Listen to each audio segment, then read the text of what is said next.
गांव में उस दिन हलचल मच गई जब सुबह सुबह हर किसी के कान में एक अजीब सी फुसफुसाहट घुसी। मुल्ला नसरुद्दीन मरने वाला है। बुजुर्गों ने आंखें तरेरी, औरतों ने माथा पीटा, बच्चे चुप हो गए और जवानों ने फौरन चाय वाले के पास जमा होकर पूछा, कब, कैसे। लेकिन सबसे ज्यादा बेचैन वो लोग थे जो मुल्ला से उधार लेकर अब तक लौटाए नहीं थे। उन्हें डर था कि कहीं वसीयत में उनका नाम न आ जाए। लेकिन 3 दिन बाद मुल्ला न केवल जिंदा लौटा, बल्कि बाल में तेल, हाथ में लाठी और चेहरे पर वही पुरानी चिरपरिचित मुस्कान लिए सीधे चौपाल में आकर बैठ गया।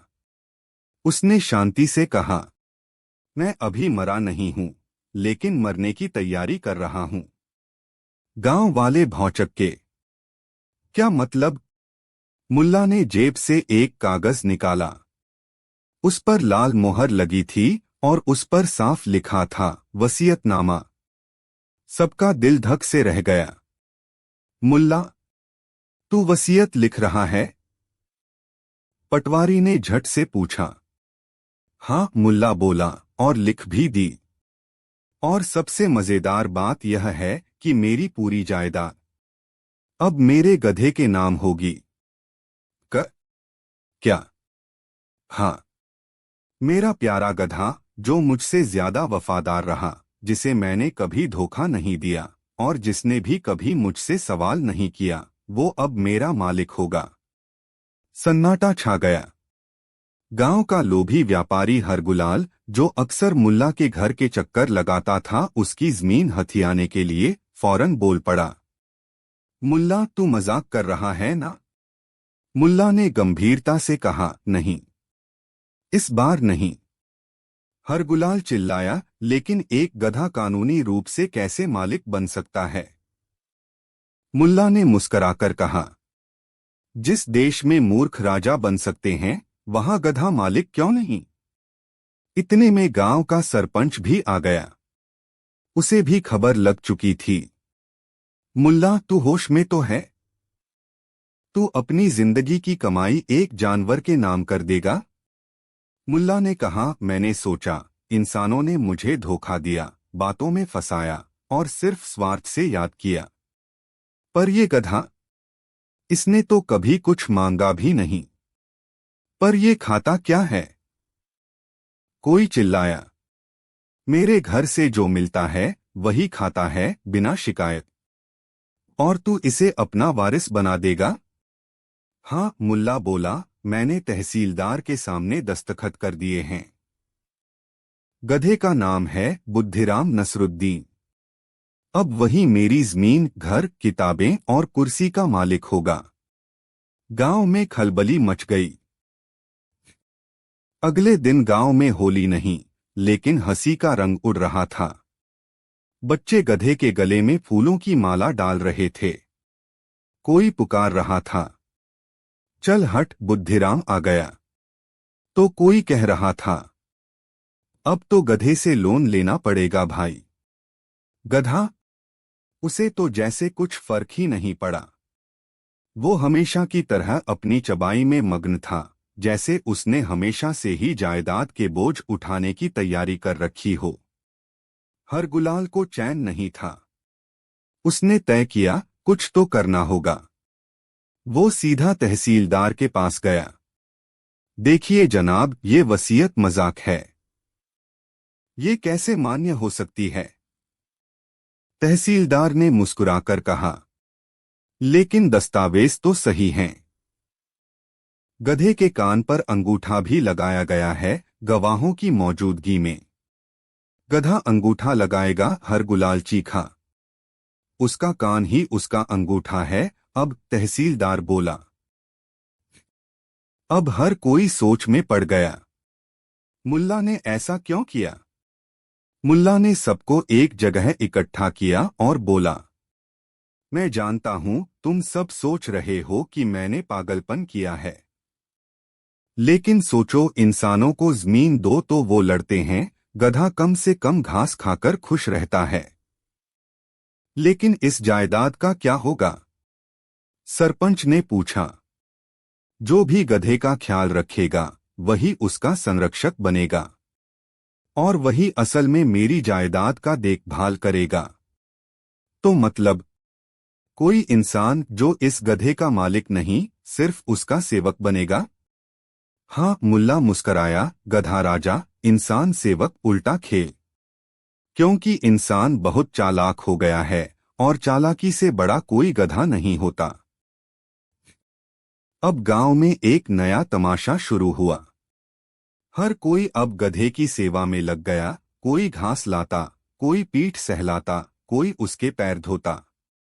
हरगुलाल ने तो हद कर दी। उसने गधे के लिए सिल्क का चटाई बिछाई, रोज गुलाब जल से नहलाता और कहता, बुद्धिराम बाबू आज खाना पसंद आया। मुल्ला ये सब दूर से देखता और मुस्कराता। एक दिन गधा बीमार हो गया। सब डर गए। अब क्या होगा अगर गधे को कुछ हो गया तो? मुल्ला ने सबको चौंका दिया।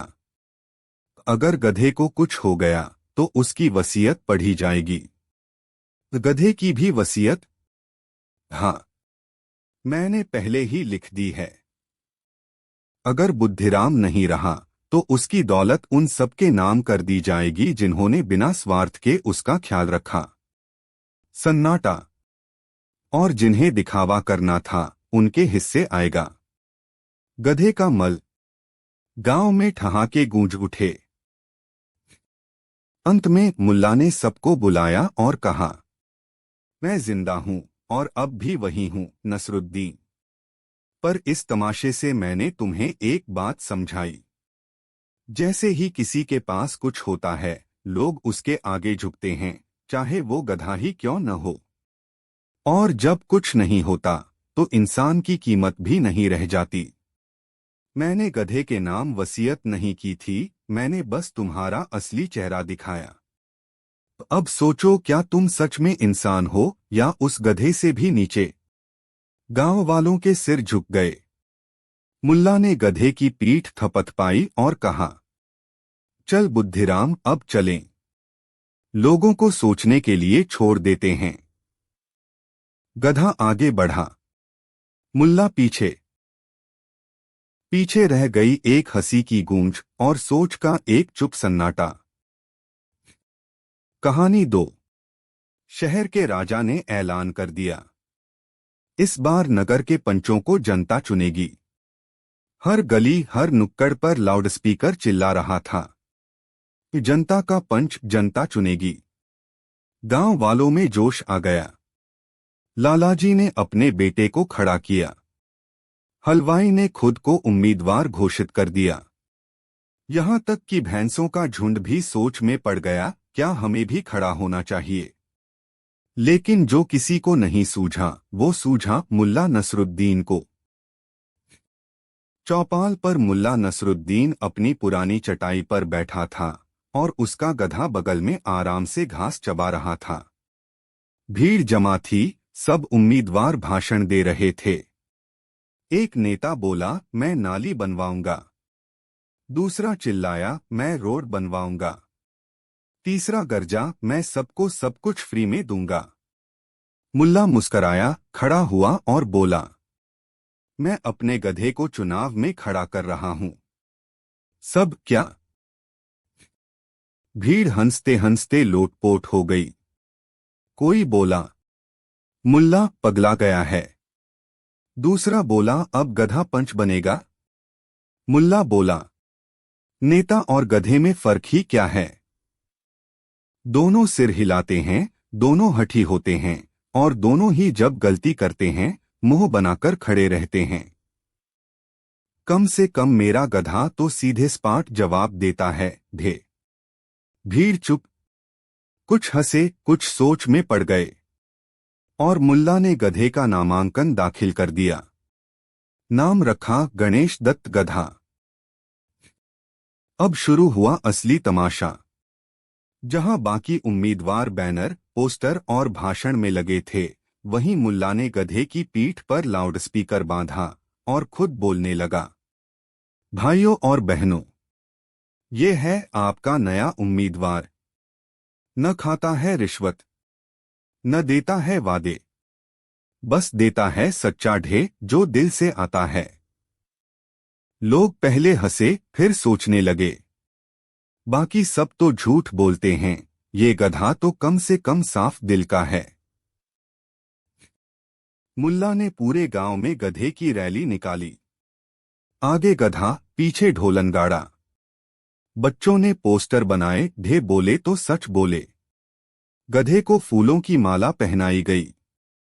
एक दिन रैली राजा के महल के सामने से गुजरी। राजा चौंका, ये क्या तमाशा है? मुल्ला झुककर बोला, हुजूर, जब मूर्ख जनता झूठे वादों पर वोट देती है तो गधा ही तो असली नेता होता है। राजा मुस्कराया, ये तो गहरी बात थी। बाकी उम्मीदवारों के होश उड़ गए। लालाजी बोले, मेरा बेटा तो स्मार्ट है, फिर भी पीछे है उस गधे से। हलवाई बोला, मैंने 200 समोसे बांटे, फिर भी लोग गधे के पीछे हैं। सबने मिलकर योजना बनाई, गधे की सच्चाई उजागर करनी होगी। एक रात गधे के सामने शराब की बोतल रख दी और फोटो खींच लिया। अगले दिन अखबार की हेडलाइन थी, गधा शराबी निकला। मुल्ला बोला, कमाल है, इंसान शराब पिए तो सोशल, गधा पी ले तो चरित्रहीन। लोग फिर हंसे और बोले, गधे बोल के पीता है, कोई चोरी छुपे थोड़ी। आखिरकार मतदान का दिन आ गया। लोग लाइन में लगे थे और सबसे लंबी लाइन थी गणेश दत्त गधा के सामने। गधे ने मतदान केंद्र पर खड़े होकर ढे करके सबका स्वागत किया। एक बूढ़ी अम्मा बोली, अब तक सबने वादे किए, ये पहला है जो बस मुस्कराता है। रात हुई, मतगणना शुरू हुई।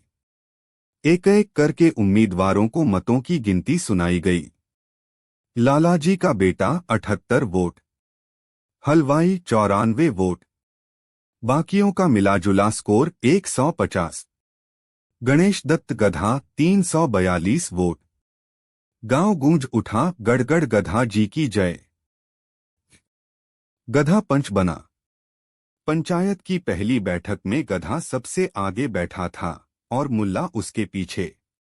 मुल्ला बोला, अब से गांव में हर निर्णय में ढे की गूंज जरूरी होगी। पहला प्रस्ताव आया, नाली सफाई। मुल्ला ने गधे से पूछा, गणेश दत्त जी, आपकी राय? गधा, ढे। मुल्ला, बहुत बढ़िया। यह ढे हाँ के लिए था। प्रस्ताव पास। लोगों ने ताली बजाई। गांव बदल गया। लोग हंसी हंसी में समझदार हो गए। अब वो वादों पर नहीं, काम और स्वभाव पर वोट देते थे।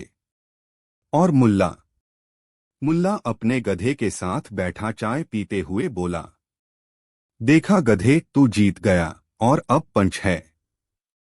लेकिन असली गधा वो होता है जो फिर भी झूठे वादों पर वोट देता है।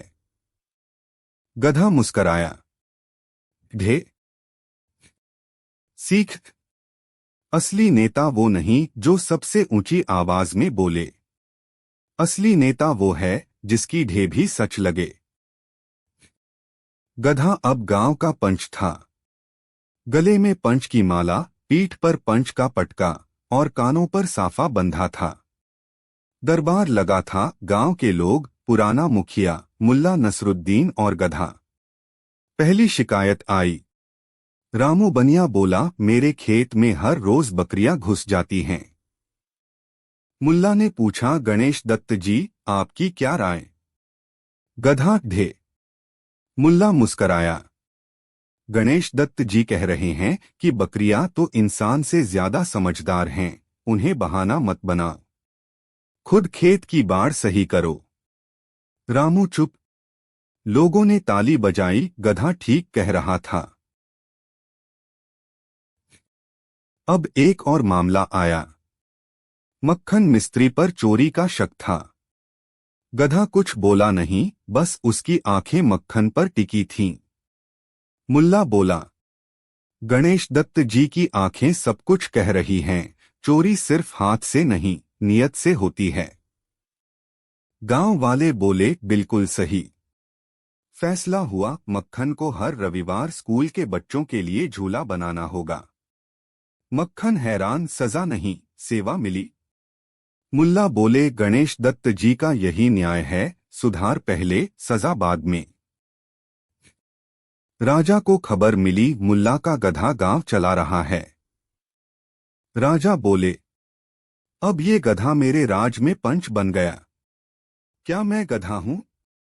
वजीर बोला, हुजूर, ऐसा कहें तो जनता सहमत हो जाएगी। राजा, हद है। गुस्से में राजा ने सभा बुलाई और गांव से गधे को दरबार में बुलवाया। महल में दरबार सजा। गधे को लाल कालीन पर लाया गया। पीछे मुल्ला नसरुद्दीन। राजा गरजे, गधे को पंच किसने बनाया? मुल्ला मुस्कराया। जनता ने, हुजूर। और उसने कभी झूठा वादा नहीं किया। राजा बोला, क्या ये न्याय कर सकता है? मुल्ला बोला, अगर आज के पंच झूठ बोलें तो ये ढेंकना ही सच्चा लगेगा। राजा चुप। तभी गधा दरबार के बीच आकर जोर से बोला, ढे। राजा मुस्कराया, कमाल है। दरबार में भी दम है इस ढे में। गांव में दो पक्षों में जमीन को लेकर झगड़ा हो गया। एक बोला, ये जमीन मेरी। दूसरा, नहीं, मेरे बाबा की थी। फैसला करना कठिन था। गधे के सामने मामला रखा गया। गधा चुपचाप जमीन के बीच गया, सूंघा, घास चबाई और फिर बैठ गया। मुल्ला बोला, गणेश दत्त जी ने बता दिया, जमीन न तुम्हारी न तुम्हारी, ये तो प्रकृति की है। दोनों मिलकर बो, बांट लो फसल। पहली बार गांव में झगड़ा हंसते हंसते सुलझा। अब मुल्ला और गधे ने मिलकर पंचायत के नए नियम बनाए। कोई नेता वादा नहीं करेगा, सिर्फ काम दिखाएगा। हर फैसले से पहले एक ढे जरूरी होगा, ताकि मन की बात बाहर आए। बच्चों से राय लिए बिना कोई बड़ा फैसला नहीं होगा, क्योंकि वो ही सबसे कम भ्रष्ट हैं। गांव में बदलाव आने लगा। राजधानी से मंत्री खुद गांव देखने आया, ये कैसा गधा है जो राज चला रहा है। वो आया, देखा और गधे के आगे भाषण देने लगा। मैंने 40 साल राजनीति की है। गधा घूमा, पीठ दिखाई और चल दिया।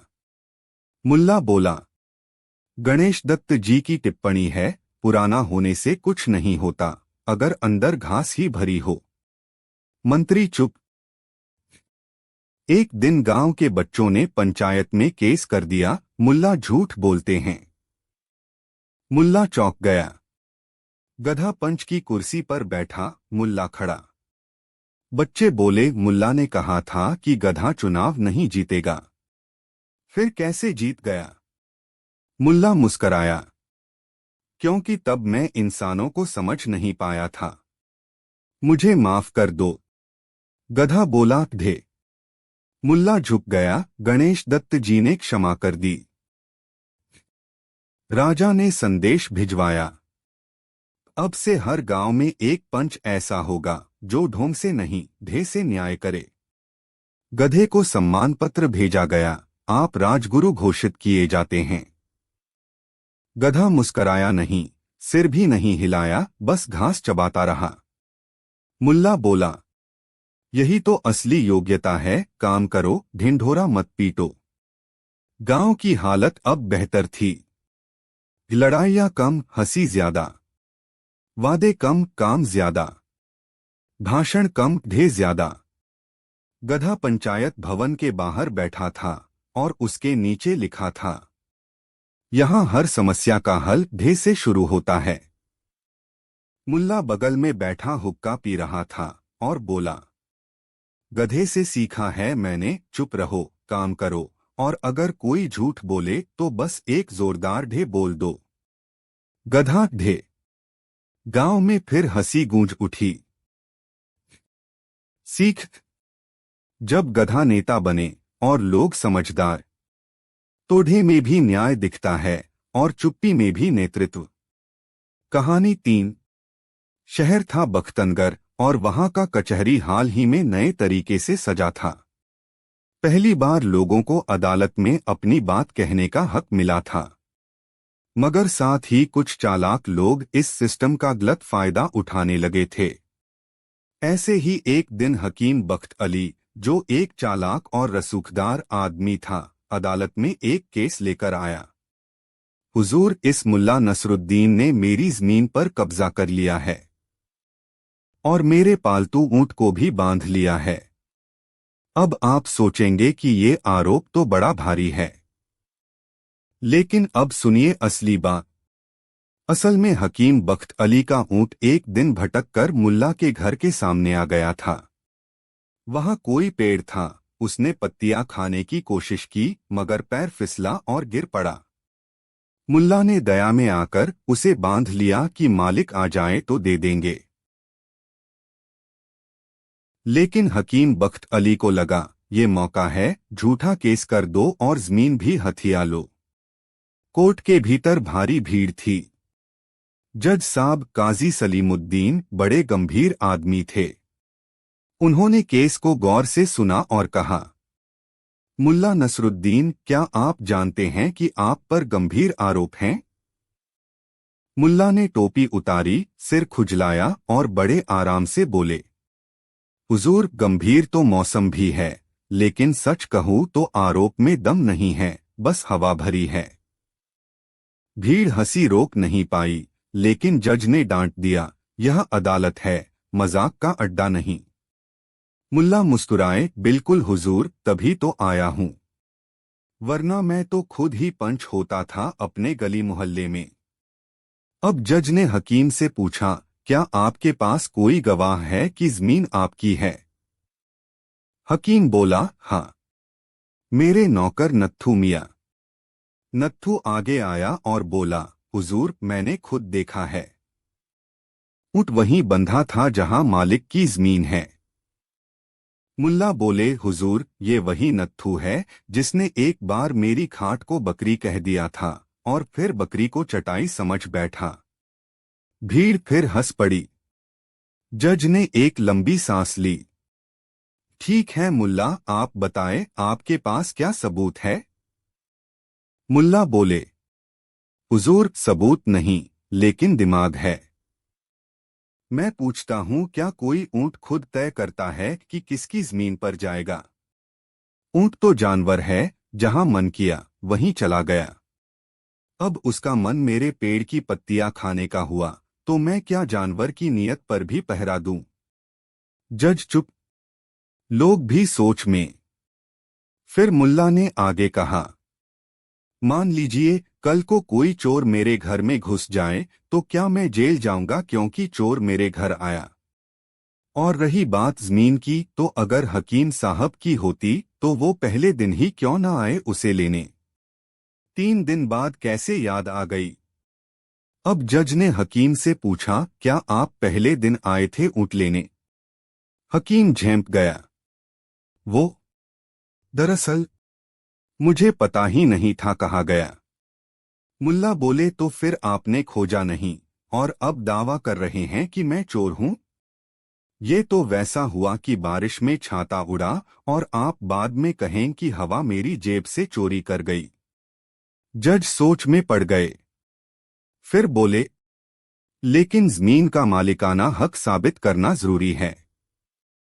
मुल्ला बोले, हुजूर, अगर जमीन का मालिक वही है जो उस पर दावा करे, तो कल मैं कह दूं कि ये अदालत भी मेरी है। फिर तो मुझे ही जज बना दो। अब की बार जज खुद भी मुस्कुरा दिए। मुल्ला ने एक और बात कही, हुजूर, जो आदमी झूठा हो उसका गवाह भी झूठा होगा, और झूठ जब तक अदालत में पहुंचता है वो इतना सजधज जाता है कि सच को शर्म आ जाए। लेकिन आज आपने देखा कि जमीन की लड़ाई, ऊंट की दुहाई, सब बस झूठी कमाई के लिए है। जज ने गहरा सांस लिया। फिर उन्होंने मुकदमे की फाइल बंद कर दी। फैसला, मुल्ला नसरुद्दीन बेगुनाह हैं। हकीम बख्त अली पर झूठा केस करने का दंड 50 सोने के सिक्के बतौर जुर्माना। और ऊंट उसे वापस ले जाएं, लेकिन पहले मुल्ला से माफी मांगे। हकीम बख्त अली ने सिर झुकाया और माफी मांगी। मुल्ला मुस्कुराए और बोले, माफ करना तो मेरा काम है, लेकिन अगली बार अगर ऊंट फिर आए तो मैं उसे न्याय की पढ़ाई करवाऊंगा, ताकि अगली बार खुद अपना केस लड़ सके। पूरा दरबार हंसी से गूंज उठा और उस दिन से बख्तनगर की अदालत में एक नियम बन गया, अगर मुल्ला नसरुद्दीन गवाही दें तो पहले हंसी आने दो, फिर समझो बात में दम भी होगा। जज काजी सलीमुद्दीन अब भी मुस्कुरा रहे थे। मुल्ला की बातें उनके दिल को भा गई थीं। जैसे ही अदालत खत्म हुई, जज ने मुल्ला को अपने चैम्बर में बुलवाया। मुल्ला साहब, आपको देखकर मुझे लगता है अगर आप जज होते तो आधे झूठे केस खुद ही हवा हो जाते। मुल्ला ने टोपी उतारी और बोले, हुजूर, मैं जज नहीं, मगर हंसी से सच तक पहुंचने का हुनर जरूर जानता हूं। एक अनोखा प्रस्ताव। जज ने गहरी सांस ली और कहा, तो फिर क्यों न आप ही मेरी अदालत के सलाहकार बन जाएं? आपकी नजर अलग है, आपकी बातें लोगों को सोचने पर मजबूर कर देती हैं। मुल्ला चौंके, बोले, अदालत में सलाहकार? और वो भी ऐसा जो कभी खुद पर मुकदमा झेल चुका हो? जज हंसे, आप जैसे लोगों को तो मुकदमे झेलने नहीं, दुनिया को हंसाते हुए रास्ता दिखाने के लिए होना चाहिए। मुल्ला ने सिर झुकाया, फिर बोले, ठीक है हुजूर, मैं बनता हूं सलाहकार, मगर एक शर्त पर। मुझे हफ्ते में एक दिन अदालत चलाने दीजिए, मेरी ही शैली में।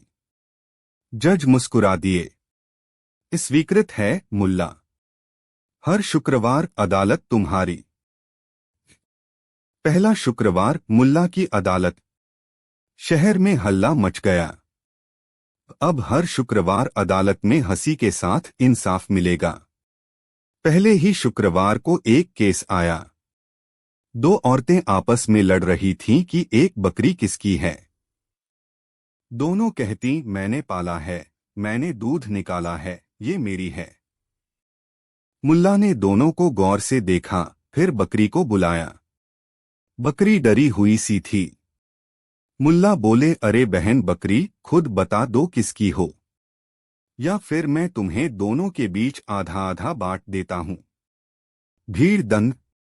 एक औरत चुप रही, दूसरी चीखी, नहीं, इसे मत बांटो, इसे वो ले जाए। मुल्ला मुस्कुराए, बस, असली मां यही है जो बकरी को बचाना चाहती है। फैसला हो गया। लोगों ने तालियां बजा दीं। जज सलीमुद्दीन बाहर से सब देख रहे थे और अंदर से सोच रहे थे, इस आदमी में तो सोलोमन की बुद्धि और शेख चिल्ली की मस्ती दोनों हैं। दूसरा केस, मुर्गा और सुबह का झगड़ा। एक आदमी ने केस किया, मेरे पड़ोसी का मुर्गा सुबह 4 बजे बांग देता है, मेरी नींद टूट जाती है, मुझे मुआवजा चाहिए। मुल्ला बोले, तो आप चाहते हैं कि मुर्गा चुप रहे? आदमी बोला, हाँ। मुल्ला बोले, तो क्यों न हम उस मुर्गे को अदालत का मुंशी बना दें? दिन में बांग दे, दस्तावेज पढ़े और रात में चुप रहे। सभी लोग हंसी से लोटपोट। मुल्ला ने अंत में कहा, मुर्गा मुर्गा है, अलार्म घड़ी नहीं। अगर नींद चाहिए तो खिड़की बंद कीजिए, केस नहीं। कुछ महीनों तक शुक्रवार की मुल्ला अदालत पूरे राज्य में मशहूर हो गई। लोग दूर दूर से झूठे सच्चे मजेदार नायाब केस लेकर आने लगे। फिर एक दिन जज सलीमुद्दीन ने सार्वजनिक रूप से घोषणा की, आज से अदालत में न्याय के 2 स्वरूप होंगे। एक गंभीर, मेरे हाथों। दूसरा व्यंग्यपूर्ण मगर प्रभावी, मुल्ला नसरुद्दीन के द्वारा। क्योंकि कुछ मामले हंसी से नहीं सुलझते। और कुछ हंसी के बिना कभी सुलझते ही नहीं।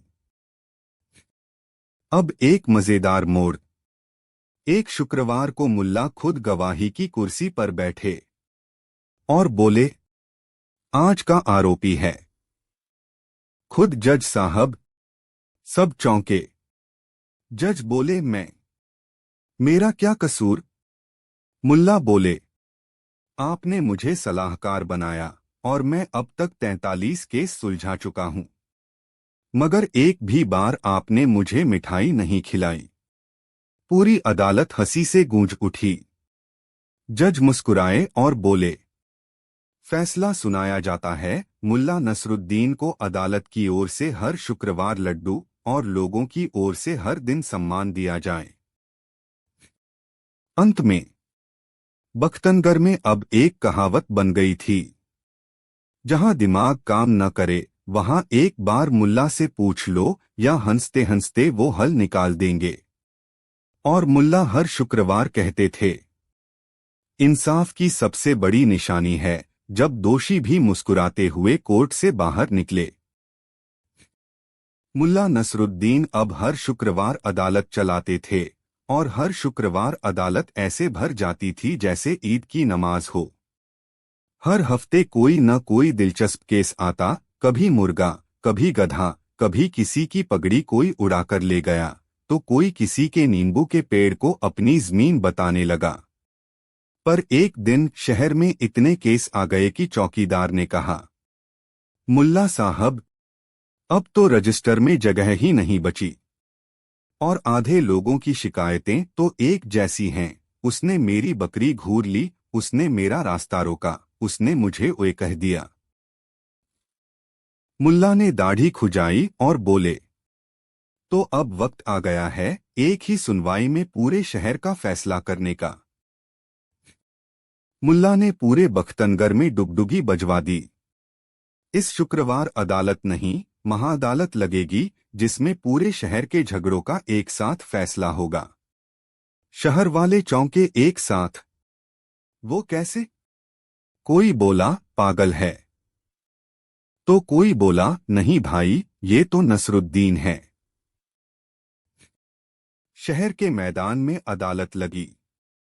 जज साहब खुद दर्शक बनकर बैठे। हर गली हर मोहल्ले से लोग इकट्ठा हुए। कुल 138 झगड़े, 62 गवाह, 3 बकरियां, 7 फटे हुए जूते और एक खोया हुआ तोता भी मौजूद था।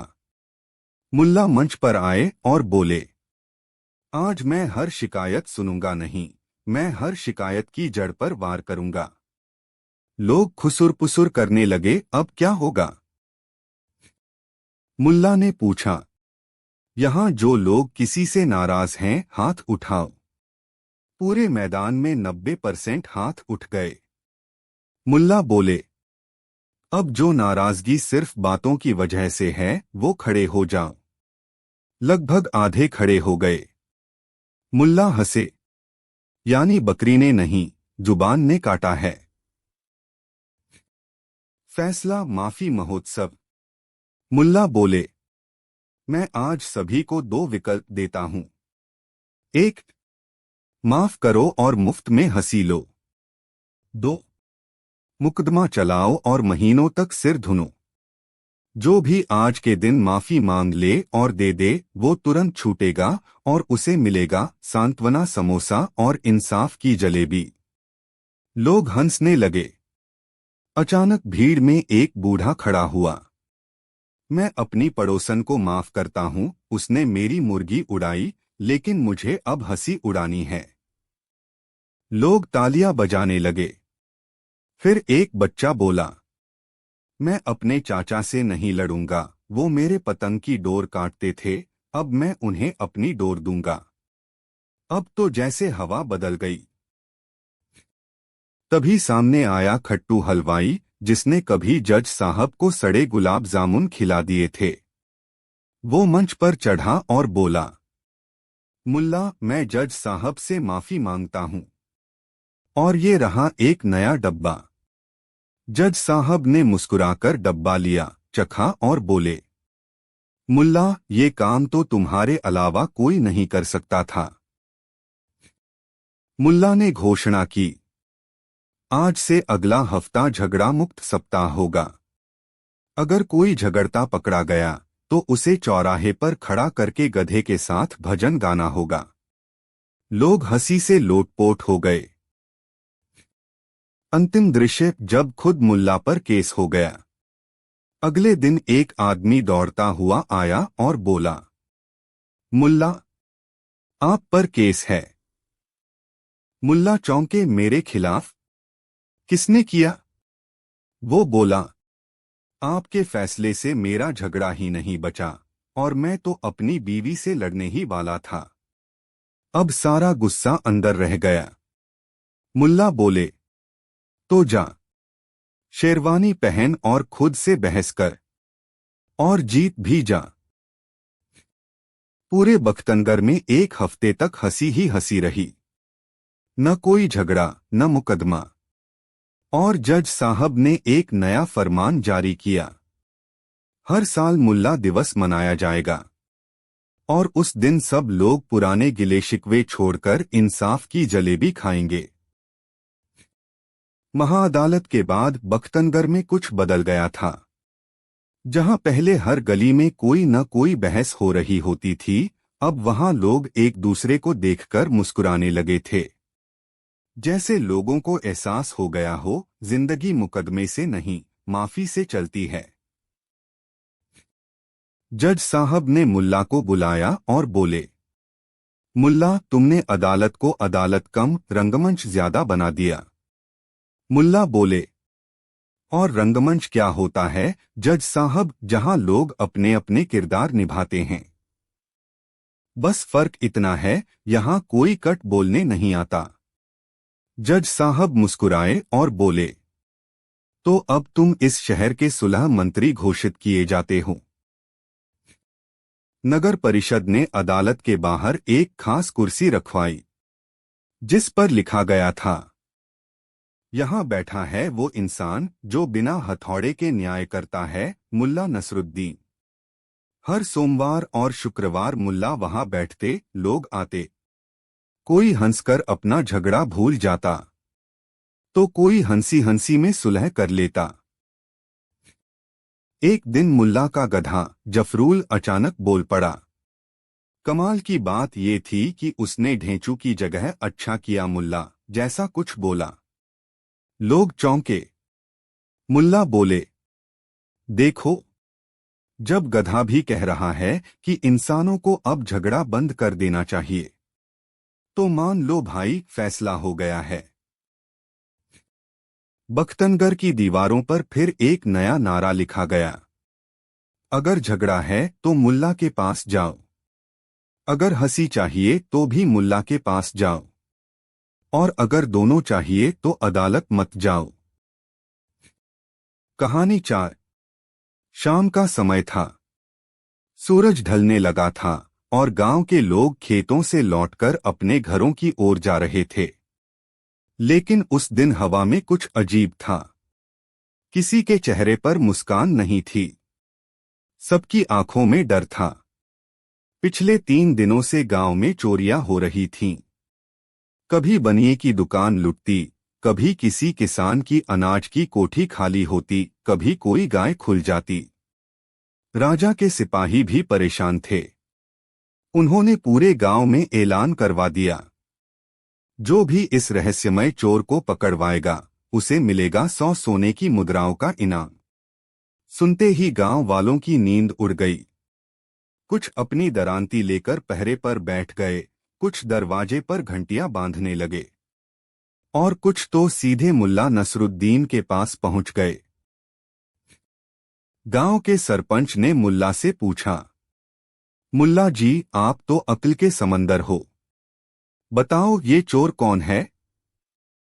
मुल्ला मुस्कराए, आंखें मिचमिचाईं और बोले, जब तक चोर सामने से नमस्ते न कर दे तब तक तो कोई भी चोर हो सकता है। सब बोले वाह, लेकिन कुछ समझ नहीं पाए। अगली रात कुछ बहुत ही अजीब हुआ। सुबह गांव के बीच हंगामा मच गया। मुल्ला नसरुद्दीन का घर लुट चुका था। दरवाजा टूटा था, संदूक उल्टे पड़े थे और बाहर बरामदे में मुल्ला सिर पर हाथ रखे बैठे थे। सब दौड़े आए, मुल्ला जी, आपके घर भी चोरी हो गई। मुल्ला, हाँ, और चोर सब कुछ ले गया, यहाँ तक कि मेरी पुरानी फूटी चप्पलें भी। सरपंच बोला, अब तो हद हो गई, चोर ने मुल्ला का ही घर लूट लिया। मुल्ला बोले, अब क्या कहें, चोर तो बड़ा जानकार निकला, सिर्फ वही चीजें ले गया जो मेरी बीवी से भी नहीं मिलती। गांव में हंसी की लहर दौड़ गई। जब राजा को खबर मिली कि मुल्ला का भी घर लुट गया तो उसने तुरंत आदेश दिया, जो भी चोर को पकड़कर लाएगा उसे मिलेगा 2 गुना इनाम, 200 सोने की मुद्राएं। सुनते ही गांव वालों में खलबली मच गई। सबको एक ही चीज दिखाई दे रही थी, सोने की चमक। और अब शुरू हुआ गांव में जासूसी का महायुद्ध। हलवाई ने कहा, मुझे शक है, चोर जरूर नाई होगा। उसके पास चुपचाप बाल काटने की कला है, चुपके से ताले तोड़ सकता है। लोहार बोला, नहीं, ये चोर तो शिक्षित है, उसने सिर्फ कीमती चीजें ही ली, मूर्ख चोर तो सब कुछ उठा लेता है। और धोबी ने तो दावा ही कर दिया, चोर तो खुद मुल्ला ही हैं। सुनते ही सब चौंक गए, क्या मुल्ला? गांव के सिपाही जांच करने पहुंचे। घर की खिड़की अंदर से बंद थी, ताले में बाहर से कोई खरोंच नहीं। और सबसे चौंकाने वाली बात, चोर ने मुल्ला की पसंदीदा चाय भी बनाई थी। सिपाही बोले, किस चोर को पता है कि मुल्ला को दालचीनी वाली चाय पसंद है? मुल्ला मुस्कराए, शायद बहुत ही समझदार चोर था या बहुत ही करीबी। सिपाही ने शक से पूछा, तो क्या आपने खुद? मुल्ला बोले, मैंने क्या, मैं तो उस समय खाट पर लेटे लेटे सपना देख रहा था कि चोर मुझे पकड़ने आया है। अब पूरे गांव की पंचायत बैठी। राजा के प्रतिनिधि भी मौजूद थे। मंच के सामने 3 संदिग्ध खड़े किए गए, नाई, धोबी और मुल्ला खुद। सबसे पहले नाई बोला, मैं तो बाल काट रहा था उस रात। धोबी बोला, मैं तो नदी किनारे कपड़े धो रहा था। मुल्ला मुस्कराए, मैं तो अपने ही घर में था जहां चोरी हुई। सब बोले, तभी तो। अब मुल्ला ने आंखों में चमक लाकर कहा, सुनो, अगर मैं खुद चोर हूं तो मैं ही बता सकता हूं कि सामान कहाँ है। अगर वो मिल जाए तो तुम सब मुझे चोर मान लेना और इनाम दे देना। सब हक्के बक्के। सरपंच बोला, क्या तुम सच में? मुल्ला बोले, चलो मेरे साथ। मुल्ला सबको लेकर गांव के बाहर एक पुरानी गुफा में पहुंचे। अंदर एक संदूक रखा था। संदूक खोला गया, उसमें मुल्ला की चप्पल, पुराने बर्तन, कुछ गहने और एक तांबे की थाली थी जिस पर लिखा था, इनाम का हकदार वही है जो अपनी ही बेइज्जती कर सके और फिर भी मुस्करा सके। सब चौंक गए। राजा का सिपाही बोला, मुल्ला, ये क्या मजाक है? मुल्ला बोले, मजाक नहीं, सीख है। जब चोर को पकड़ना मुश्किल हो तो खुद चोर बन जाना चाहिए और इनाम भी ले लेना चाहिए। राजा को पूरी कहानी बताई गई। राजा ने कहा, ऐसा चोर जो खुद अपना घर लूटे और फिर इनाम भी ले, वो या तो बहुत मूर्ख है या बहुत बुद्धिमान।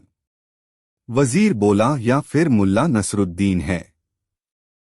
राजा मुस्कराया, मुल्ला को 200 सोने की मुद्राएं इनाम में दी जाएं और साथ में एक ताला भी, ताकि अगली बार कोई और लूट न ले। गांव में फिर से रंग लौट आए। लोग बोले, अब हमें चोर की फिक्र नहीं, क्योंकि हमारे पास मुल्ला जैसा चोर है जो अपना ही घर लूटकर सच्चाई की मिसाल बन गया। मुल्ला बोले, जब तक लोग चोर को बाहर खोजते रहेंगे, असली चोर उनके अंदर बैठा रहेगा। और अगर उसे पकड़ना है तो पहले खुद को हंसी में उड़ाना सीखो। गधा भी पास खड़ा था और जोर से बोला, ढे सीख। सच और झूठ का फैसला तब आसान होता है जब इंसान खुद अपने ऊपर हंस सके। मुल्ला नसरुद्दीन ने जब खुद अपना ही घर लूटकर चोर पकड़ा और इनाम भी पा लिया तो पूरा राज्य गूंज उठा। राजा ने जब सुना कि मुल्ला ने खुद को लूट लिया और फिर वही सामान लौटाकर सोने के सिक्के ले लिए तो वो हंसी रोक नहीं पाया। राजा ने दरबार में ऐलान किया, ऐसे आदमी को दंड नहीं, पुरस्कार मिलना चाहिए और ऐसा मस्तिष्क मेरे दरबार में होना चाहिए। वजीर ने धीरे से कान में कहा, महाराज, अगर आप इजाजत दें तो मुल्ला को एक पद दे दिया जाए। लेकिन कौन सा? राजा ने मुस्कराकर कहा, चोरों का मंत्री बना दो। पूरे दरबार में सन्नाटा। मुल्ला उस समय अपने आंगन में आराम से खटिया पर लेटे-लेटे गधे के कान में कुछ बोल रहे थे। गधा भी सिर हिलाता जा रहा था। तभी राजा का दूत आया और बोला, मुल्ला नसरुद्दीन, महाराज ने आपको दरबार बुलाया है। आपको अपराध और चोरी विभाग का विशेष सलाहकार नियुक्त किया गया है। मुल्ला ने आंखें मटकाई और कहा, वाह, पहले चोर फिर गवाह अब मंत्री। लगता है अगली बार राजा बनूंगा। गधा भी बोला, ढेंढे। जब मुल्ला दरबार पहुंचे तो लोगों की भीड़ जमा हो गई थी। सभी विस्पर्स कर रहे थे, अरे वही है जिसने खुद को लूटा था। अब वही चोरों को पकड़वाएगा या सबको चोर बना देगा। राजा ने मुल्ला का स्वागत किया और कहा, मुल्ला, तुम्हें चोरों के मंत्री का दर्जा दिया जाता है। अब तुम्हारी जिम्मेदारी है राज्य से चोरी खत्म करना। मुल्ला बोला, महाराज, चोरी कभी खत्म नहीं हो सकती, बस बदल सकती है। कभी रात में होती है, कभी नीति में। राजा ठहाका मारकर हंसा, बस अब यही बातें चोरों पर आजमाओ। मुल्ला ने तुरंत आदेश निकाला, राज्य के हर चोर को एक विशेष आमंत्रण भेजा जाए, एक सम्मेलन में बुलाया जाए जिसमें उन्हें सच्चे चोर घोषित किया जाएगा। सिपाही बोले, लेकिन वो आएंगे क्यों? मुल्ला बोले, क्योंकि मैं इनाम भी दूंगा। राज्य का सबसे चालाक चोर का ताज मिलेगा। और सच में 2 दिन बाद एक गुप्त जगह पर चोर सम्मेलन हुआ जहां 47 चोर आए, सभी नकाब में। मुल्ला मंच पर आया और बोला, जो सबसे चालाक चोर है वो आगे आए और बताओ कि कैसे चोरी करता है। एक चोर आगे आया और बोला, मैं दीवार में सुरंग बनाकर राजकोष में घुसा था। दूसरा बोला, मैंने दरबार से ताज चुराया और राजा को ही नकली पहनाया। तीसरा चुप था। मुल्ला ने कहा, तुम? वो बोला, मैं ही वो हूं जिसने मुल्ला का घर लूटा। लेकिन मुल्ला ने मुझसे पहले ही खुद को लूट लिया। अब मुल्ला बोले, चोरी में सबसे बड़ा वही है जो बिना पकड़े लूटे और फिर इनाम भी पाए। सब बोले, मतलब तुम? मुल्ला मुस्कराए, तो अब तुम्हें सिखाता हूं, चोरी बंद करो और अक्ल से काम लो। मैं तुम्हें नौकरी दिलवाऊंगा। चोर बोले, कहाँ? मुल्ला बोले, राजकोष की रक्षा में। चोर ही चोर को पकड़ सकता है। राजा को जैसे ही खबर मिली उसने सिर पकड़ लिया। मुल्ला ने चोरों को सरकारी नौकरी पर रख दिया। वजीर बोला, महाराज, ये काम उल्टा नहीं, उलझा हुआ है। लेकिन शायद सही भी। राज्य की चोरी बंद हो गई। क्यों? क्योंकि चोर अब सरकारी गार्ड बन गए थे। अब अगर चोरी होती तो उन्हें खुद ही पकड़ना होता और अगर नहीं पकड़ते नौकरी जाती। राजा ने मुल्ला से पूछा, तुमने ये कैसे किया? मुल्ला बोले, जिसे आप पकड़ नहीं सकते उसे पकड़ने की जिम्मेदारी दे दो, चोरी रुक जाएगी। राजा बोला, अगर तुम मंत्री हो तो फिर हमें और पुलिस क्यों चाहिए? मुल्ला बोले, चोर को चोर पकड़ता है। और पुलिस को? हाँ, वही तो। कुछ दिन बाद खबर आई कि राजकोष से एक कीमती हीरा गायब हो गया है। राजा ने गुस्से में पूछा, मुल्ला, ये क्या मजाक है? मुल्ला बोले, महाराज, चोरों को मंत्री बनाने की नीति का पहला नुकसान है, चोरी फिर से शुरू हो गई। राजा बोला, तो अब क्या करोगे? मुल्ला ने ऐलान किया, राज्य में अब एक नई योजना चलेगी, ईमान का लड्डू। जो भी चोरी छोड़ दे और लड्डू खाए वो पवित्र हो जाएगा और सरकारी मान्यता पाएगा। लोग बोले, मुल्ला, ये क्या तमाशा है? मुल्ला बोले, सिर्फ तमाशा नहीं, ये समाज का आईना है। एक हफ्ते में 200 लोग लाइन में लग गए लड्डू खाने। एक दिन मुल्ला ने खुद राजा के कक्ष में एक चिट्ठी रख दी। उसमें लिखा था, मैंने आपके तख्त के नीचे एक सोने का कंगन रखा है, क्या आप उसे ढूंढेंगे या मुझे बताएंगे? राजा परेशान, ढूंढेगा तो मतलब चोरी में दिलचस्पी है, न बताए तो मुल्ला कहेगा राजा भी चोर है। राजा बोला, मुल्ला, तुम मुझे मूर्ख बना रहे हो? मुल्ला बोले, नहीं महाराज, मैं आपको समझदार बना रहा हूं। चोर पकड़ने से ज्यादा जरूरी है चोरी का लालच पकड़ना। राजा ने ऐलान किया, राज्य में अब से कोई चोर नहीं रहेगा, क्योंकि मुल्ला नसरुद्दीन ने उन्हें समझा दिया है कि अक्ल से कमाई जाए, चोरी से नहीं। राजा ने मुल्ला को सत्य और व्यंग्य के महामंत्री की उपाधि दी। मुल्ला ने कहा, अब मैं मंत्री नहीं, गधे का सलाहकार बनूंगा, क्योंकि वही है जो न कुछ चुराता है न कुछ कहता है, सिर्फ ढेंढे करता है।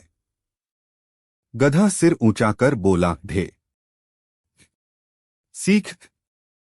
अगर चोर को पकड़ना मुश्किल हो तो उसे जिम्मेदारी दे दो, वो खुद चोरी छोड़ देगा। जब मुल्ला नसरुद्दीन ने चोरों को सुधारकर सरकारी नौकरी में लगा दिया और ईमान का लड्डू खिला दिया, तो राज्य में चोरी तो बंद हो गई।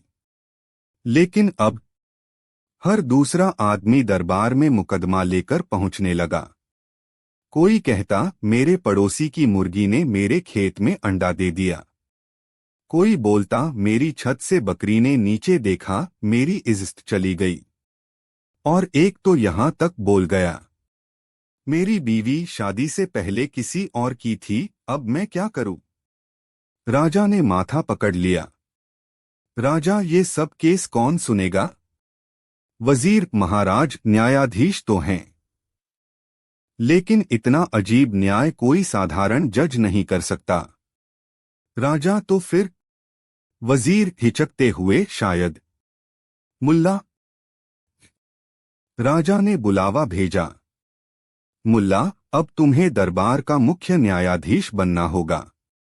मुल्ला दरबार पहुंचे, गधे के साथ। गधा हमेशा की तरह चुप, लेकिन उसकी चाल में आज वजन था। राजा, मुल्ला, ये गधा क्यों लाए हो? मुल्ला, महाराज, जब केस बेवकूफी के हों तो न्याय भी गधे जैसा ही चाहिए। राजा, मतलब? मुल्ला मुस्कुराते हुए, मैं नहीं, अब मेरा गधा जज बनेगा। दरबार में हंसी की लहर दौड़ गई। वजीर, मुल्ला, ये मजाक है या बगावत? मुल्ला, न्याय का मजाक वही है जो गधे जैसे केसों को इंसानों से सुनवाता है। राजा कुछ सोच में पड़ा और फिर उसने घोषणा कर दी, अगर मुल्ला का गधा न्याय कर पाया तो वही हमारा जज होगा। एक किसान आया, महाराज, मेरे पड़ोसी की मुर्गी मेरे खेत में अंडा दे गई, अंडा मेरा हुआ या उसका? मुल्ला ने गधे के कान में कुछ कहा। गधा ढे। मुल्ला अनुवाद करते हुए गधा कहता है, अंडा तो खेत की मिट्टी में गिरा, इसलिए आधा खेत का आधा मुर्गी का। अब अंडा फोड़ दो, दोनों को आधा आधा दो। भीड़ में ठहाका। पड़ोसी बोला, ठीक है, अंडा तुम रख लो, मैं मुर्गी ले जाता हूं। मुल्ला देखा न्याय हो गया। राजा हंसते हंसते कुर्सी से गिर पड़ा। एक महिला आई। मेरी छत से पड़ोसी की बकरी ने मुझे घूरा, मैं अब घर से बाहर नहीं निकलती। मुल्ला ने गधे की ओर देखा। गधा ढे। मुल्ला अनुवाद गधा कहता है, अगली बार घूरने से पहले बकरी को काला चश्मा पहनाओ। राजा अब गंभीर था, लेकिन मुस्कुराहट छुपा नहीं पा रहा था। एक नवविवाहित आदमी बोला, मुल्ला, मेरी बीवी कहती है कि वो पहले किसी और की थी, अब क्या करूं? मुल्ला ने बिना गधे की ओर देखे ही जवाब दे दिया, भाई, बीवी हो या सामान, शादी के बाद अब तुम उसके मालिक हो। पुराने मालिक की बात करना पुराने जूते खोजने जैसा है। गधा ढे। मुल्ला ने जोड़ा। देखो, गधा भी सहमत है। राजा ने ताली बजा दी। इससे बेहतर न्याय किसी ने नहीं दिया। अब तो रोज गधे के सामने दर्जनों मुकदमे आने लगे।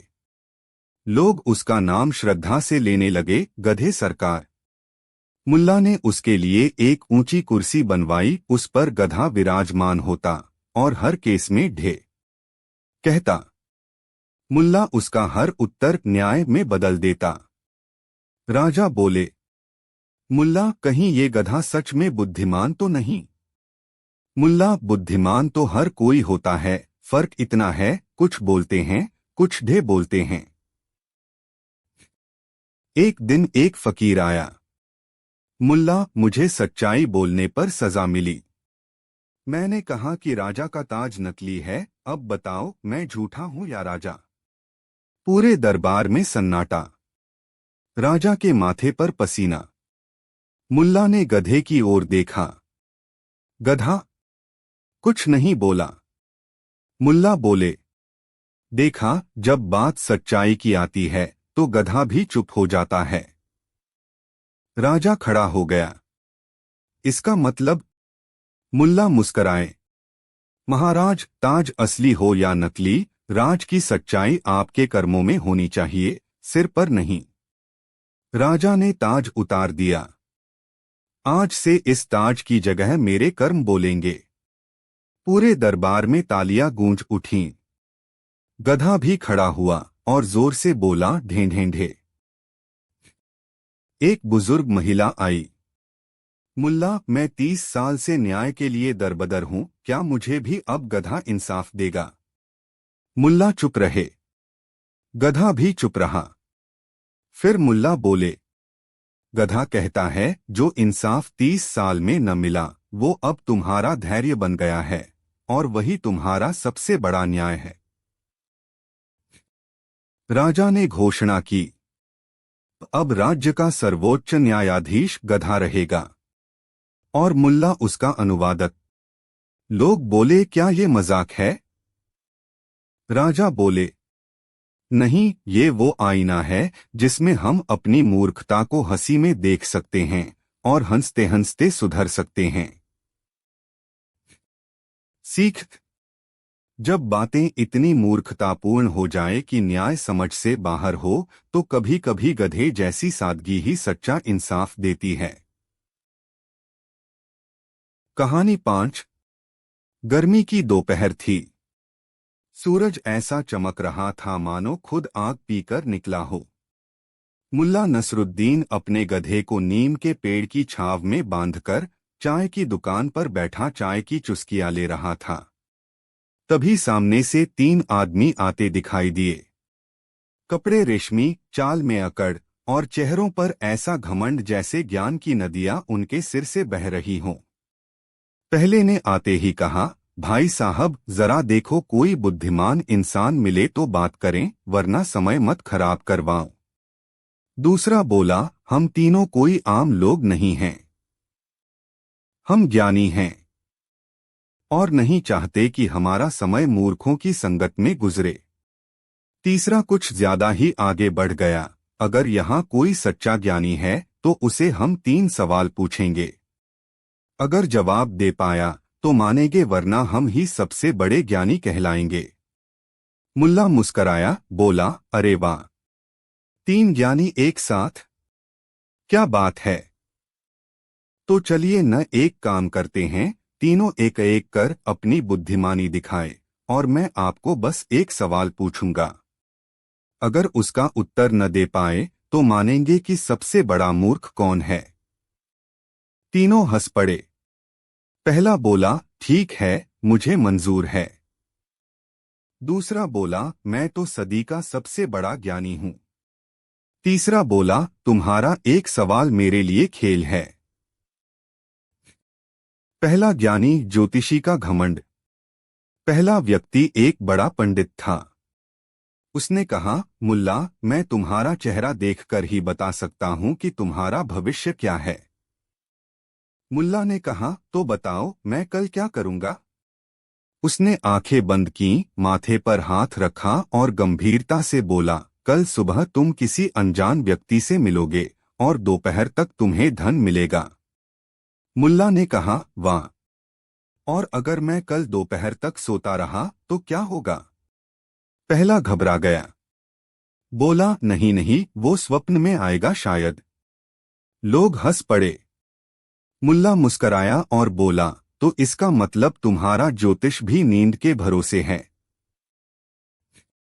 दूसरा ज्ञानी ज्ञान की किताब का लेखक। अब बारी आई दूसरे ज्ञानी की, जिसने दावा किया था कि उसने ऐसी किताब लिखी है जिसमें हर सवाल का जवाब है।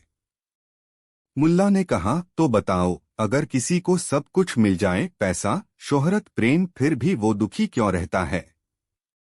वह बोला, क्योंकि उसने मेरी किताब नहीं पढ़ी। मुल्ला ने पूछा, अगर वह पढ़ ले तो क्या सब ठीक हो जाएगा। वह बोला, हाँ, क्योंकि उसमें जीवन के सारे रहस्य हैं। मुल्ला ने कहा, तो फिर तुम खुद इतना बेचैन क्यों लगते हो। उसका चेहरा उतर गया। बोला, मैं तो समाज की चिंता करता हूं। मुल्ला ने मुस्कुराकर कहा, जो खुद को ठीक नहीं कर सकता वो किताब से दूसरों को क्या ठीक करेगा। तीसरा ज्ञानी जो भगवान को भी ज्ञान देता है। अब तीसरा उठा, बोला, तुम दोनों को सुनकर तो लग रहा है कि असली ज्ञानी मैं ही हूं। मैं वो हूं जिसने भगवान से भी कहा था, तू यह मत कर, यह कर, मैं सच्चे आत्मज्ञान में लीन हूं। मुल्ला ने कहा, तो अगर भगवान तुम्हारी बात मानते हैं तो तुम्हारे जीवन में कोई दुख नहीं होना चाहिए। वो बोला, नहीं, दुख तो माया है। मैं शरीर से दुखी हो सकता हूं, आत्मा से नहीं। मुल्ला ने पूछा, तो अगर किसी ने तुम्हारे घर से सामान चुरा लिया तो क्या करोगे। वो बोला, भगवान की माया समझकर छोड़ दूंगा। मुल्ला ने जेब से उसका पर्स निकाल लिया और सबके सामने लहराया। वो चिल्लाया, अरे, मेरा पर्स। मुल्ला बोला, तुम तो भगवान की माया कहकर छोड़ने वाले थे ना। लोग ठहाके मारकर हंस पड़े। तीसरे ज्ञानी का चेहरा गाजर जैसा लाल हो गया। अब आई मुल्ला की बारी, एक सवाल तीनों के लिए। अब मुल्ला उठा, उसने तीनों को देखा और कहा, मैं अब तुमसे सिर्फ एक सवाल पूछूंगा। तीनों मिलकर भी जवाब दे सकते हो। सभी चुप हो गए। मुल्ला बोला, अगर एक मूर्ख व्यक्ति यह समझ ले कि वह मूर्ख है तो वह ज्ञानी हो जाता है, लेकिन यदि कोई व्यक्ति खुद को ज्ञानी समझे तो वह मूर्ख क्यों कहलाता है। तीनों एक दूसरे की तरफ देखने लगे। माथे पर शिकन, होठों पर चुप्पी। पहला बोला, यह तो दार्शनिक सवाल है। दूसरा बोला, यह तर्क में उलझा हुआ है। तीसरा बोला, यह तो बुद्ध का प्रश्न लगता है। मुल्ला हंसा, नहीं, यह एक साधारण सवाल है। लेकिन जो खुद को ज्ञानी समझता है उसकी सबसे बड़ी मूर्खता यही है कि वह सवालों में उलझ जाता है, जवाब में नहीं पहुंचता। लोगों की भीड़ ताली बजा रही थी। तीनों ज्ञानी अब सिर झुकाए बैठे थे। गांव का बुजुर्ग बोला, आज हमें समझ आया कि असली ज्ञानी वह नहीं होता जो बोलता है, बल्कि वह होता है जो खुद को सबसे पहले जानता है। मुल्ला ने गधे की रस्सी खोली और चलते हुए कहा, मैं कोई ज्ञानी नहीं, बस थोड़ा सा मूर्ख हूँ, पर इतना जरूर जानता हूँ कि ज्ञान वहाँ खामोशी से रहता है जहाँ घमंड का शोर नहीं होता। अंत में तीनों ज्ञानी गांव छोड़कर चले गए और मुल्ला नसरुद्दीन फिर से अपने गधे के साथ शहर की ओर निकल पड़ा, नए सवाल, नई मूर्खताओं और नई हंसी की तलाश में। पिछली बार क्या हुआ था? तीन स्वयंभू ज्ञानी जो खुद को बुद्धि का देवता समझते थे, मुल्ला नसरुद्दीन के एक सवाल में ऐसे उलझे कि पूरी पंचायत ने उन्हें मूर्ख घोषित कर दिया। शर्म से सिर झुकाए तीनों गांव से निकल गए। लेकिन हंसी में डूबे उस दिन के बाद कहानी वहीं खत्म नहीं हुई। गांव से दूर पहाड़ों के किनारे तीनों स्वयंभू ज्ञानी एक झोंपड़ी में मिले। पहला बोला, उस मुल्ला ने हमारी इज्जत मिट्टी में मिला दी। दूसरा गुस्से से बोला, लोग अब हमें तीन मूर्ख कहकर पुकारते हैं। तीसरा तो आग बबूला था, अगर अब हमने कुछ नहीं किया तो हमारी सारी बुद्धिमत्ता की दुकान बंद हो जाएगी। वे तीनों उस रात वहीं बैठे रहे। चाय नहीं थी, लेकिन बदले की आग में उनके दिमाग ऐसे उबल रहे थे जैसे चूल्हे पर रखी हांडी। आखिरकार सबसे चालाक दिखने वाला बोला, सुनो, हम तीनों वापस गांव चलेंगे, लेकिन इस बार अपने नए अवतार में, एक तांत्रिक, एक राजा का दूत और एक धर्मगुरु बनकर। हम मुल्ला को ऐसा फंसाएंगे कि सब उसी को मूर्ख समझें। 3 दिन बाद गांव के चौराहे पर अचानक डुगडुगी बज उठी।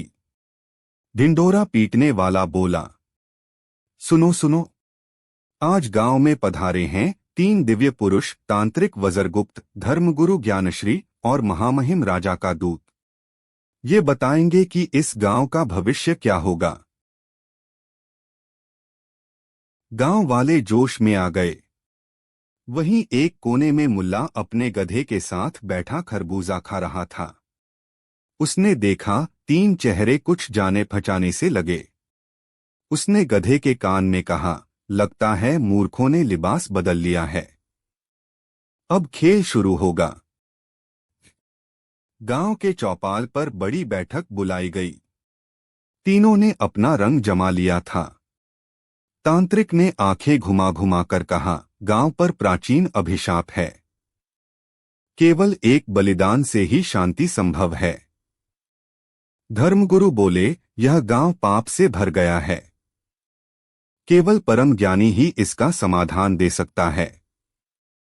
राजा का दूत बोला, राजा चाहता है कि उस ज्ञानी की परीक्षा हो जो खुद को सबसे समझदार समझता है, यानी मुल्ला नसरुद्दीन। अब तो सबकी नजरें मुल्ला पर टिक गईं। मुल्ला हंसा, बोला, भाई, परीक्षा होनी चाहिए, लेकिन एक शर्त है, परीक्षा तीनों की भी होगी। तीनों झुंझलाए, पर गांव की जनता अब खेल देखने को बेताब थी। पहली परीक्षा, सत्य की परीक्षा। मुल्ला ने तांत्रिक से कहा, तुम कहते हो कि गांव पर अभिशाप है, तो बताओ, नीम के पेड़ के नीचे खुदाई करो, क्या मिलेगा? तांत्रिक बोला, वहां से प्रेत आत्मा निकलेगी। मुल्ला ने गांव वालों से कहा, खुदाई करो।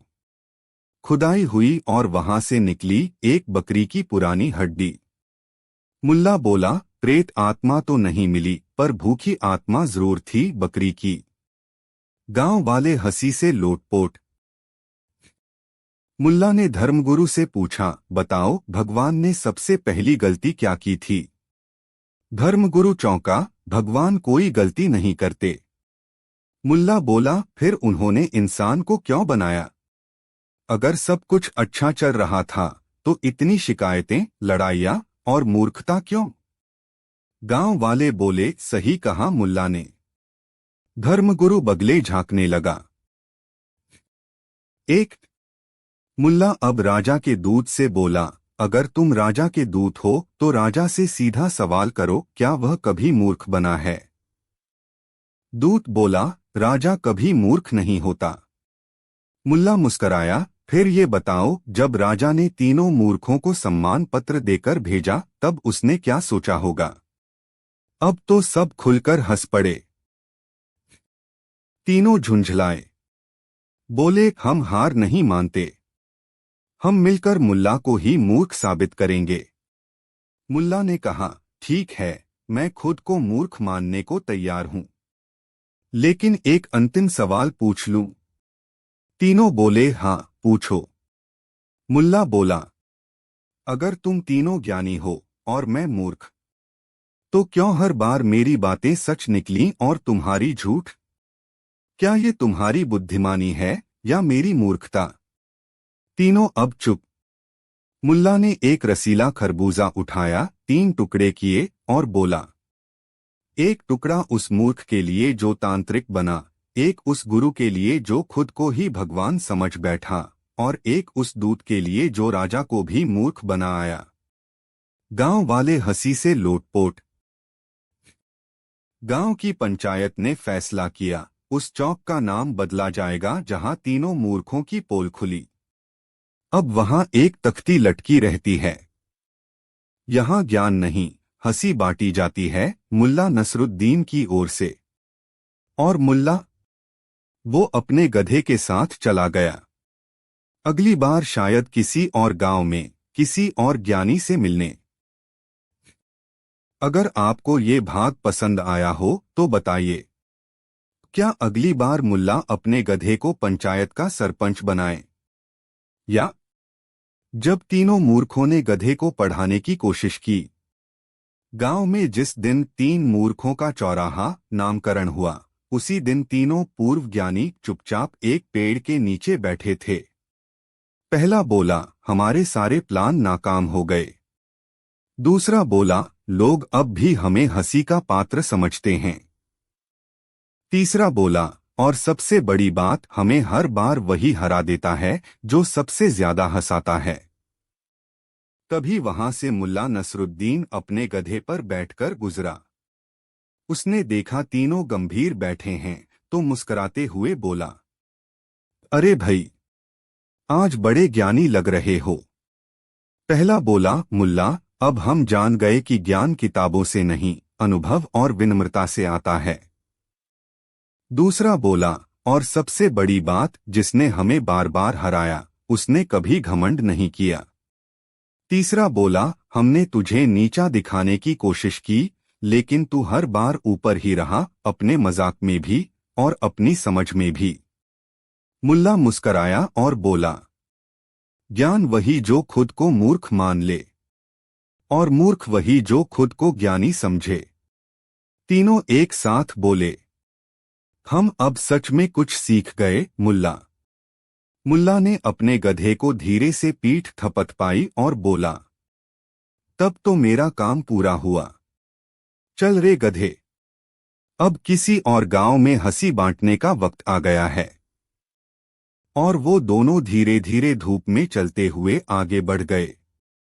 पीछे रह गए 3 पूर्व ज्ञानी, अब थोड़ा शांत, थोड़ा समझदार, और पहली बार वाकई में विनम्र।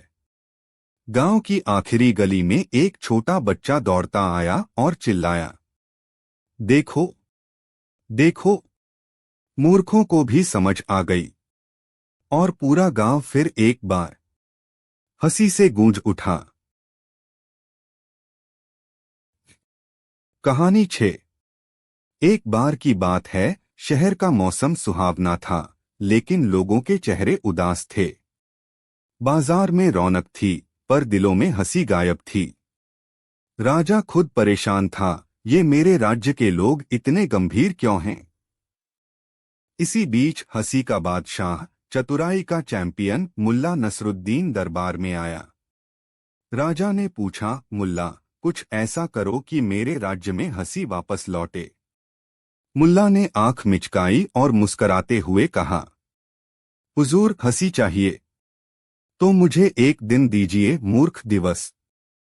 मूर्ख दिवस? ये क्या होता है? राजा चौंका। बस देखिएगा हुजूर, उस दिन हर कोई हंसेगा।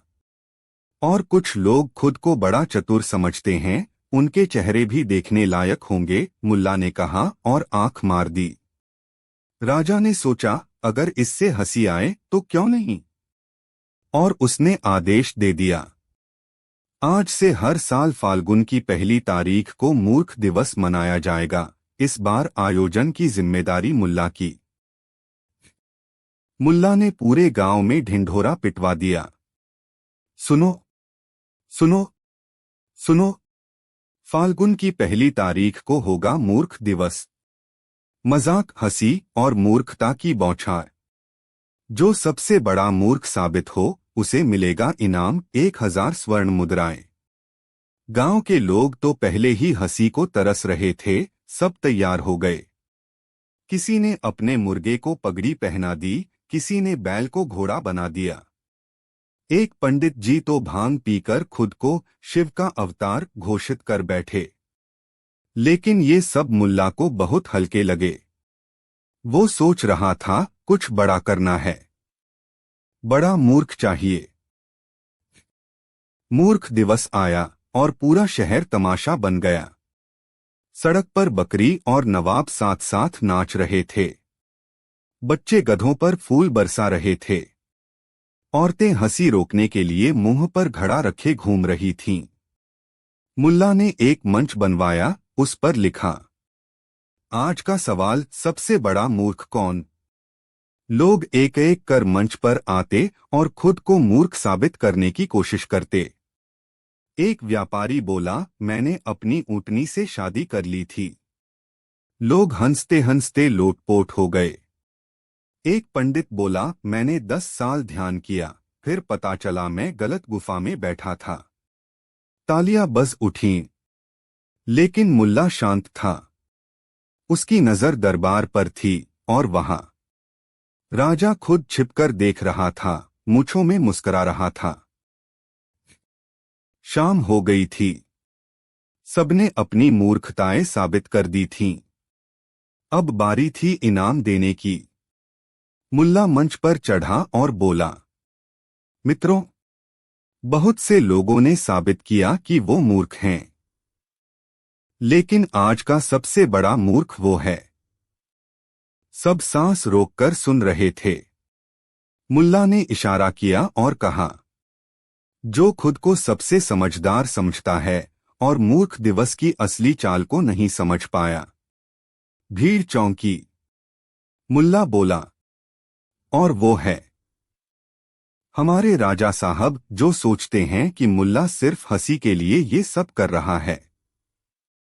दरबार में सन्नाटा छा गया। राजा चौंका, क्या मतलब? मुल्ला हंसते हुए बोला, हुजूर, ये सब हंसी के लिए नहीं था, ये तो एक दर्पण था। आज हर कोई किसी न किसी रूप में मूर्ख बना, लेकिन जो सबसे ऊपर बैठा और समझा कि वो कभी मूर्ख बन ही नहीं सकता, वही असली निशाना था। राजा का चेहरा पहले तो गुस्से से लाल हो गया, लेकिन फिर वो हंस पड़ा। इतनी जोर से हंसा कि उसका मुकुट गिर गया। उसने कहा, मुल्ला, तुमने मुझे आज आईना दिखाया है। मैं सचमुच मूर्ख था, जो सोचा कि हंसी का आदेश दे सकता हूं, जबकि हंसी तो समझ से आती है। और फिर उसने खुद मंच पर चढ़कर कहा, आज का सबसे बड़ा मूर्ख मैं हूं, और मैं खुद इनाम देता हूं मुल्ला नसरुद्दीन को। उस दिन के बाद पूरा गांव हंसता रहा, हर साल मूर्ख दिवस मनाता रहा। लेकिन अब लोग एक दूसरे पर नहीं, खुद पर हंसना सीख गए थे। और मुल्ला, वो अपने गधे को बगल में लिए चलते हुए कहता, देख गधे, अब तू भी मूर्ख दिवस पर भाषण देगा। गधा मुस्कराता, या शायद खिलखिलाता था, कौन जाने। सीख है, हंसी सबसे बड़ी समझदारी है, लेकिन अगर तुम सोचो कि तुम कभी मूर्ख नहीं बन सकते, तो सबसे बड़े मूर्ख तुम ही हो। कहानी 7। शहर था शाहीपुर, और वहां के 3 सबसे बड़े न्यायाधीशों की अदालत में बहस चल रही थी। पहले जज न्यायमूर्ति सत्तार खान, जो कहते थे सबसे बड़ा न्याय वो है जो किताब में लिखा हो, जो कानून कहे वही सत्य है। दूसरे जज पंडित सत्यव्रत शास्त्री, जिनका मानना था न्याय वो होता है जो नीति और धर्म के अनुसार हो, कानून से बड़ा धर्म होता है। तीसरे जज बेगम जैनब खातून, एक महिला जज, जिनकी सोच थी न्याय तब होता है जब पीड़ित को सच्ची राहत मिले, चाहे कानून कुछ भी कहे। तीनों में बहस इतनी तेज थी कि अदालत में कुर्सियां खिसक रही थीं और पंखे तक कान दे रहे थे। उसी वक्त वहां आया मुल्ला नसरुद्दीन, सर पर अपनी पुरानी टोपी, हाथ में एक लकड़ी और गधे के साथ, जो अदालत के बाहर बांधा गया था। मुल्ला बोले, क्या इजाजत है कि मैं भी एक केस रख सकूं जो इन तीनों की परीक्षा ले? तीनों जज मुस्कराए। कहो मुल्ला, किसका मुकदमा है? मुल्ला बोले, मेरा नहीं, मेरे पड़ोसी का। लेकिन इसमें तीनों जजों को फैसला सुनाना होगा, और हो सकता है किसी एक को खुद को ही सजा देनी पड़े। तीनों चौकन्ने हो गए। मुल्ला ने कहानी शुरू की। एक दिन मुल्ला बोले, मैं अपने घर के आंगन में बैठा था। सामने 3 आदमी झगड़ रहे थे। एक कह रहा था ये गधा मेरा है, दूसरा कह रहा था मैंने इसे खरीदा था, तीसरा कह रहा था मैंने इसे पाला था, और मेरे गधे को तीनों ने पकड़ रखा था। तीनों ने पंचायत में पहुंचकर केस दर्ज कराया, और अब वो केस इन 3 न्यायाधीशों के सामने है। मुल्ला ने कहा, तीनों का कहना है कि गधा उनका है, लेकिन असलियत ये है कि गधा मेरा था, और अब वो तीनों एक झूठ बोल रहे हैं। जज बोले, तो फिर मामला सीधा है, गधा आपका है। मुल्ला मुस्कराया, नहीं साहब, मामला इतना सीधा नहीं, क्योंकि मैंने खुद उन तीनों से गधा छीन लिया था। तीनों जज एक दूसरे की ओर देखने लगे। सत्तार खान बोले, अगर तुमने गधा चुराया है तो तुम दोषी हो। पंडित बोले, पर अगर बाकी तीनों झूठ बोल रहे थे और चोरी का आरोप गलत था, तो फिर चोरी नहीं हुई। बेगम जैनब ने कहा, पर गधा किसका है ये तय करना होगा। मुल्ला बोले, बिल्कुल, और इसलिए मैं तीनों को यहाँ लाया हूँ। आप तीनों में से जो जज सबसे न्यायप्रिय होगा, वही असली मालिक का पता लगा पाएगा। सत्तार खान ने तीनों से सवाल पूछे। तुम तीनों में से किसके पास खरीद की रसीद है? कोई जवाब नहीं। किसके पास गवाह है कि गधा उसका था? कोई नहीं। तो फिर गधा न किसी का हुआ, न तुम्हारा न मुल्ला का। इस हिसाब से गधा राज्य संपत्ति है। मैं कहता हूं गधे को सरकार को सौंप दो। गांव वाले हंसे, वाह जज साहब, अब गधा भी सरकारी कर्मचारी बन गया। दूसरा जज नीति और धर्म का ज्ञाता पंडित सत्यव्रत बोले, गधा जीव है, वह बोल नहीं सकता, पर उसे पहचान है। उन्होंने तीनों से कहा, जाओ गधे के पास जाओ और नाम लो। जो नाम पर वो दौड़कर आए, वही उसका असली मालिक। तीनों दौड़े, 3 नाम पुकारे, गधा हिला तक नहीं। मुल्ला बोला, उसका नाम तो मैं ही जानता हूँ, फकीरा। जैसे ही मुल्ला ने पुकारा, फकीरा आओ, गधा दौड़ता हुआ आया और मुल्ला के कंधे से सिर रगड़ने लगा। पंडित बोले, तो न्याय ये है कि गधा उसी का है जो उसका नाम जानता है, और वो है मुल्ला। बेगम जैनब बोली, अब सवाल ये नहीं कि गधा किसका है, बल्कि ये कि किसने सबसे ज्यादा पीड़ा सही। तीनों आदमी बोले, हमने ही तो गधे के लिए मारा पीटी की, पंचायत में गए, सब सहा।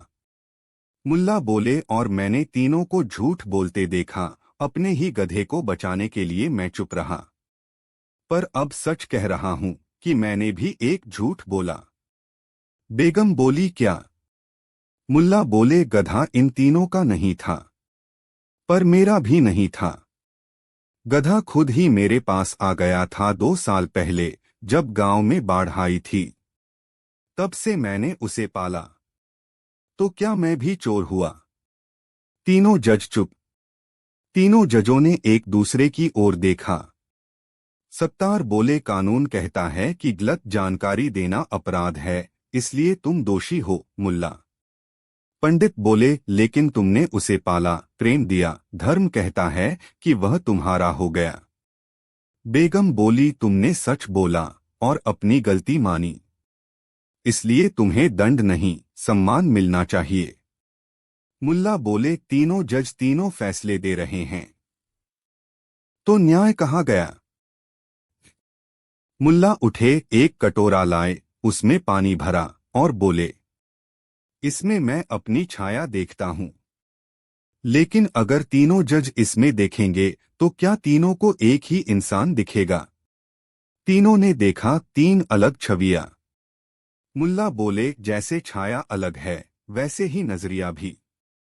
इसलिए मैं ही खुद को सजा देता हूं कि मैंने 2 साल तक उस गधे को बिना मालिक के पाला और उसे अपना मान लिया। फिर गधे की ओर देखे, फकीरा, आज से तू आजाद है। गधा धीरे से उठा, दरवाजे की ओर बढ़ा और फिर वापस मुड़कर मुल्ला के पास आ गया। समापन। तीनों जज खड़े होकर बोले, मुल्ला, आज हमें सिखा दिया कि न्याय सिर्फ किताबों में नहीं होता, वो दिल, धर्म और दृष्टि तीनों से बनता है। मुल्ला बोले, और कभी कभी एक गधे से भी। गांव वाले ठहाका मारकर हंस पड़े। और उस दिन के बाद शाहीपुर की अदालत में जब भी कोई उलझा हुआ केस आता तो कहा जाता, अगर सुलझाना हो तो पहले पूछो मुल्ला और फकीरा क्या करते। शाहीपुर की अदालत में अब एक अलग ही रौनक थी। जहां पहले लोग जजों से डरते थे, अब वे उत्साह से आते थे, क्योंकि अब वहां का सबसे बड़ा सलाहकार बन चुका था एक गधा। जी हाँ, वही मुल्ला का गधा फकीरा, जो अब आजाद था, पर हर रोज अदालत आता, दरवाजे पर खड़ा रहता और मुल्ला के इशारों पर चलकर सबका दिल जीत लेता। लोग कहते, अब तो कानून भी गधे के कहे बिना नहीं चलता। मामला नंबर 786, कुत्ता और रोटी का झगड़ा। एक दिन 2 पड़ोसी अदालत में पहुंचे।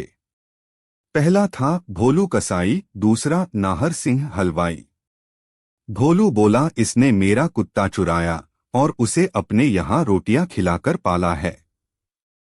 नाहर बोला, मैंने कोई कुत्ता नहीं चुराया, वो खुद मेरे पास आया, मैंने तो बस उसे रोटियां दी। तीनों जज फिर एक मत नहीं हो पाए। सत्तार बोले, कुत्ता जिसके पास है वही मालिक है। पंडित बोले, कुत्ता जिस घर में प्रेम से रहता है वही उसका घर। बेगम जैनब बोली, लेकिन असल में गवाही कौन देगा? कुत्ता तो बोल नहीं सकता। तभी दरवाजा खुला और अंदर घुसे मुल्ला नसरुद्दीन और फकीरा गधा। मुल्ला बोले, अगर इंसानों की ज़बान झूठ बोले तो जानवरों की चुप्पी सच बन जाती है। सब हंसे। बेगम बोली, क्या तुम कहना चाहते हो कि गधा अब गवाही देगा? मुल्ला बोले, बिल्कुल। बस एक रोटी लाओ और देखो चमत्कार। नाहर ने अपनी बनाई देसी घी की रोटी निकाली। भोलू ने अपनी भुनी हुई हड्डी। मुल्ला ने कुत्ते को छोड़ा, वो दोनों की ओर देखा और सीधे भोलू की ओर गया। भोलू बोला, देखा, ये मेरा ही कुत्ता है। मुल्ला मुस्कराए, रुको, अब गधा क्या कहता है वो देखो। मुल्ला ने फकीरा को कुत्ते के पास ले जाया। गधा 2 मिनट चुपचाप खड़ा रहा, फिर अचानक उसने भोलू की टोकरी में से हड्डी उठाई और अदालत के बीच में पटक दी। फिर उसकी तरफ पीठ करके खड़ा हो गया। मुल्ला बोले, इसका मतलब जानना चाहते हो? बेगम हाँ। मुल्ला बोले, गधा ये कह रहा है कि जो सिर्फ हड्डियां देता है वो मालिक नहीं, और जो रोटी देता है वो दोस्त है। सन्नाटा। मुल्ला फिर बोले, कभी कभी न्याय के लिए इंसान की नहीं, गधे की भी जरूरत पड़ती है। बेगम मुस्कराई, इस गधे ने आज जो कहा वो शब्दों से ज्यादा था। सत्तार बोले, इसलिए फैसला ये है, कुत्ता रहेगा वहीं जहां उसे प्रेम मिलता है, न कि हड्डी। पंडित बोले, और गवाह को सम्मान दिया जाए। फकीरा को अदालत का विशेष मानवनहीन फिर भी मान्य गवाह घोषित किया जाता है। तालियां बजने लगीं। उस दिन से फकीरा गधा अदालत की सबसे सम्मानित हस्ती बन गया। मुल्ला बोला, इस गधे ने कई बार मेरी इज्जत उतारी है, पर आज इसने मुझे सर उठा के चलना सिखाया। गधा हिनहिनाया और अपनी पूंछ हिलाकर चल पड़ा। अब अदालत के